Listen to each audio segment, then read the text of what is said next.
Wilbur and Orville Wright, two brothers destined to change the world, were born in the heartland of America. Wilbur the elder was born in 1867 near Millville, Indiana. Orville followed in 1871 in Dayton, Ohio.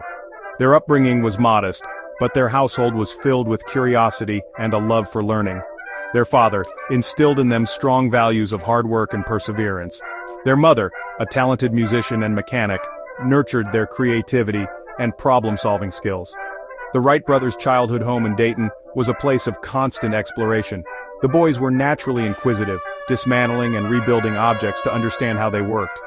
From a young age, Wilbur and Orville exhibited a remarkable mechanical aptitude, tinkering with bicycles and other contraptions. Their father, recognizing their insatiable curiosity, encouraged their intellectual pursuits. He often brought home books and scientific articles, sparking their interest in various subjects. One day he brought home a small toy helicopter, a simple device powered by twisted rubber bands. This seemingly insignificant toy captivated the brothers' imaginations and ignited within them a fascination with the possibility of human flight. Wilbur, the more introspective and analytical thinker, provided the theoretical framework for their experiments. Orville, with his practical skills and attention to detail, excelled at building and refining their designs.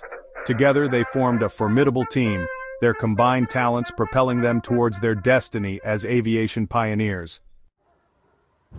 As the Wright brothers grew older, their interest in flight intensified.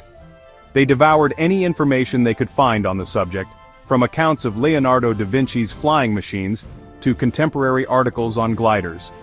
Wilbur, in particular, became engrossed in the study of aerodynamics, meticulously studying the flight of birds. He observed their wing shapes, movements, and how they utilized air currents to soar effortlessly. The brothers' early experiments were rudimentary, often involving kites and gliders built from readily available materials. They tested their creations in the open fields near their home, carefully observing their flight characteristics. In 1896, their pursuit of flight took a more serious turn when they learned of the tragic death of Otto Lilienthal, a German aviation pioneer who had achieved sustained glider flight. They were determined to learn from Lilienthal's successes and failures, to pick up where he left off and conquer the skies. The brothers recognized that Lilienthal's gliders lacked a crucial element, a reliable method of control. They understood that simply achieving lift was not enough. True flight required the ability to maneuver and maintain stability in the air. This realization marked a turning point in their research, shifting their focus from mere gliding to the complex challenge of controlled, powered flight. To further their understanding of flight, the Wright brothers decided to build a series of gliders.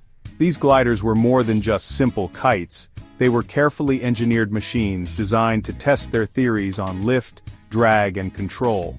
They experimented with different wing shapes, sizes, and materials, meticulously documenting their observations and making adjustments based on their findings. Each glider they built brought them closer to their ultimate goal of powered flight. The brothers chose Kitty Hawk, North Carolina as their testing ground. This remote location offered strong, steady winds and vast stretches of sand dunes, providing the perfect environment for their experiments. Year after year, they would travel to Kitty Hawk, living in a makeshift camp and devoting countless hours to perfecting their gliders. Their dedication was unwavering, their passion for flight undeterred by the challenges of their isolated existence. Through trial and error, they made significant progress. They developed a system of wing warping, inspired by the way birds twist their wings to maneuver, which allowed them to control the glider's roll. This innovation, along with a movable rudder for yaw control, proved to be a major breakthrough in their quest for controlled flight. Their gliders became increasingly sophisticated, capable of longer flights and more complex maneuvers. The brothers' work at Kitty Hawk was not without its setbacks. They faced numerous crashes and near misses, but with each failure came valuable lessons, pushing them closer to their goal. They were not simply content with achieving short bursts of flight, they sought to fully understand the principles at play and to achieve mastery over the air. The Wright brothers understood that controlled, sustained flight required more than just wings and a desire to soar. They knew they needed a reliable method to propel their machine through the air and a system to effectively control its movement. This realization led them to focus on two critical components: a lightweight yet powerful engine and a system of control surfaces that would allow for precise maneuvering. The challenge was that existing engines were far too heavy for their purposes. Undeterred, the brothers decided to design and build their own engine. They collaborated with their mechanic, Charlie Taylor, to create a lightweight, powerful engine that would meet their specific needs. The result was a 12-horsepower four-cylinder engine that was both reliable and efficient. To address the challenge of control, the Wright brothers drew upon their observations of birds in flight. Their solution was a combination of a movable rudder for yaw control and a forward elevator for pitch control.